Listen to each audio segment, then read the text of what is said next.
Bonjour à tous, nous sommes le 2 novembre. Alors je reprends les vidéos après plusieurs mois d'interruption. Alors pourquoi cette interruption?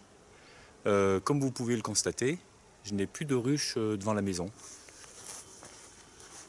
En fait, avec la forte mielée de printemps, les divisions, les essaimages, j'étais arrivé à 11 ruches.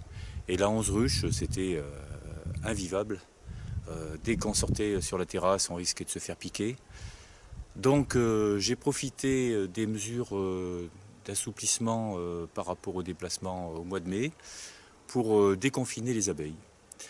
Et je les ai répartis dans 2 ruchers. Alors le premier rucher est situé en Haute-Loire, dans mon village natal.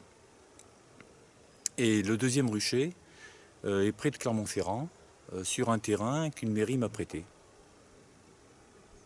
Donc je vais vous présenter ces 2 ruchers. Voilà donc le premier nouveau rucher que j'ai installé. Il est situé pas très loin de mon domicile, dans la région de Clermont-Ferrand. Il y a des arbres, il y a du châtaignier, du tilleul. J'ai un peu aménagé le devant du rucher avec de la bourrache, des astères. Et son orientation est au sud-est, donc c'est une très bonne orientation pour un rucher. Par rapport à la voie publique, il est à plus de 10 mètres. Et par rapport aux premières maisons, il est à plus de 20 mètres. C'est la règle dans le Puy-de-Dôme.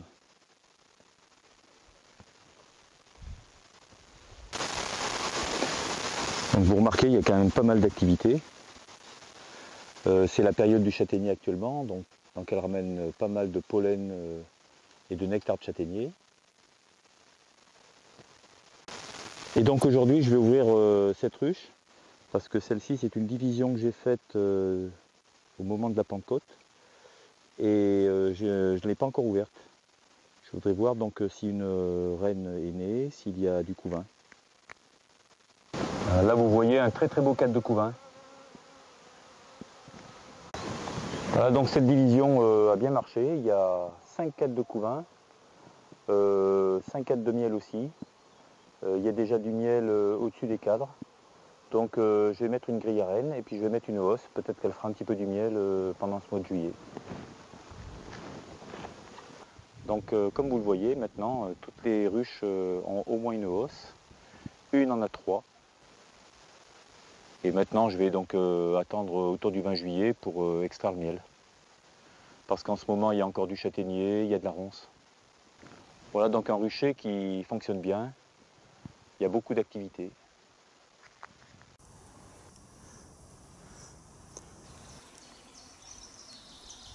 Voici donc le deuxième rucher. Il est dans un autre département, ce qui pose quelques problèmes parce qu'il est situé à 180 km de mon domicile. Donc il faut que je m'organise. Par contre au niveau convention, je n'ai pas de problème parce que c'est un bois que j'ai hérité de ma maman. Donc je peux faire un petit peu ce que je veux. Il faut respecter par contre les distances.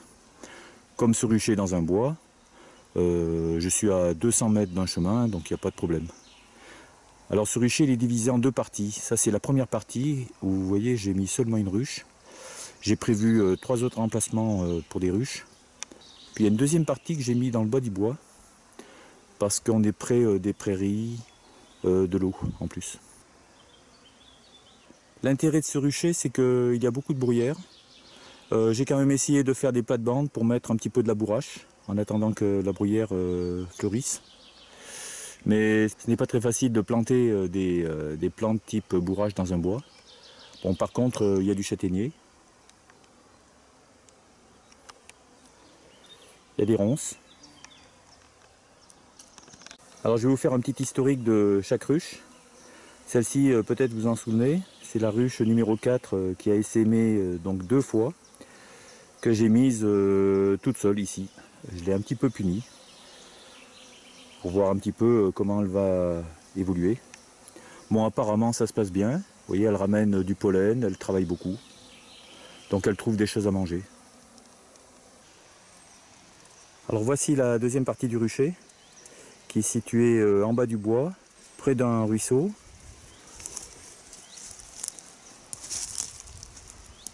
Dans la vallée, on a de la prairie naturelle, ce qui est intéressant parce que les abeilles peuvent butiner des fleurs.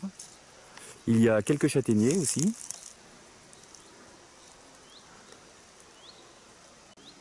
Il y a de la bruyère et surtout beaucoup de ronces.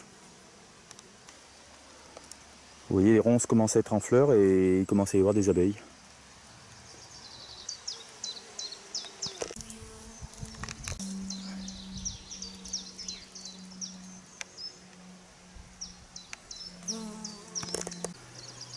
Alors un petit historique de ces 4 ruches.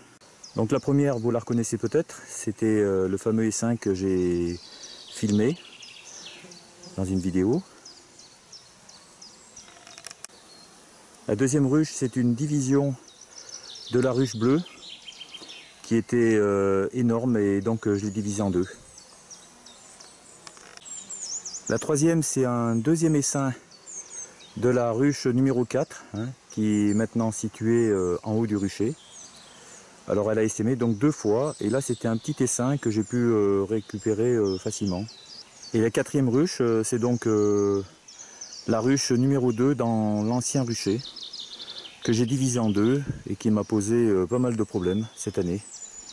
Donc actuellement elle est orpheline, étant donné que dans la division la reine est allée dans l'autre ruche.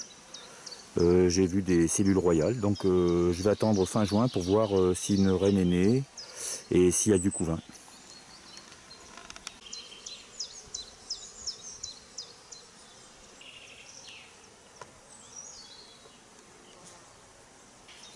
Donc mon travail d'aujourd'hui, essentiellement ça va être de regarder les 2 essaims, voir s'ils sont suffisamment développés pour que je puisse mettre une hausse à chaque essaim.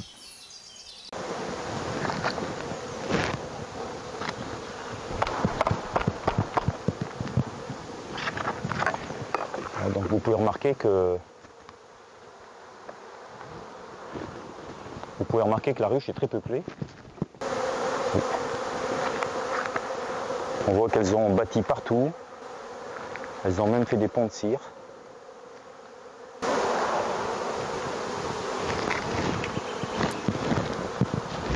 Vous voyez par exemple un beau cadre de couvain. Et en général quand elles font de la cire blanche en haut des cadres, c'est que c'est le moment de mettre une hausse.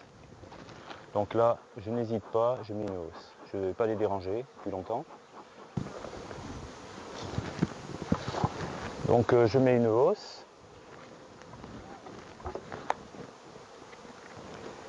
Faire très attention de bien placer la grille à reine pour que la reine ne monte pas.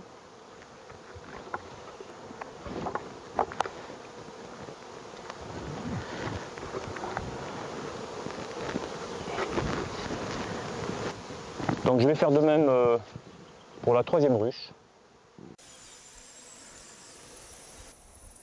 Nous sommes le 11 septembre. Donc je vous montre une partie du rucher en Haute-Loire. Vous voyez que la végétation a bien poussé. Donc dans ce rucher, j'ai essayé de développer la bruyère. Là on voit qu'elle est en fleurs et ça attire quand même les abeilles, les bourdons aussi.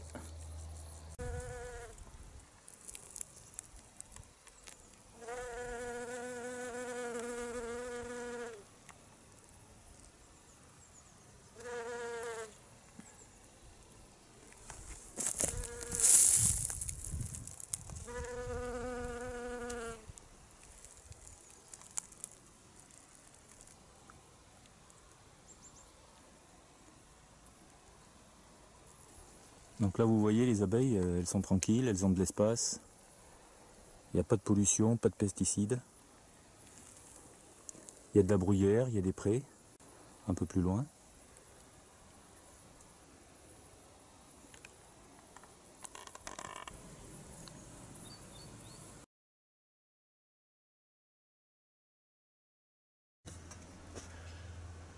Voici donc les 2 types de miel que j'ai récoltés cet été. Celui de gauche, c'est le miel de Haute-Loire, assez doux, un peu plus clair que celui de droite. Et vous remarquez que le miel du pot de droite est un peu plus foncé. C'est le miel donc de Clermont-Ferrand. Il y a pas mal de châtaigniers autour du rucher. Et c'est un miel toute fleur, mais à tendance châtaignier.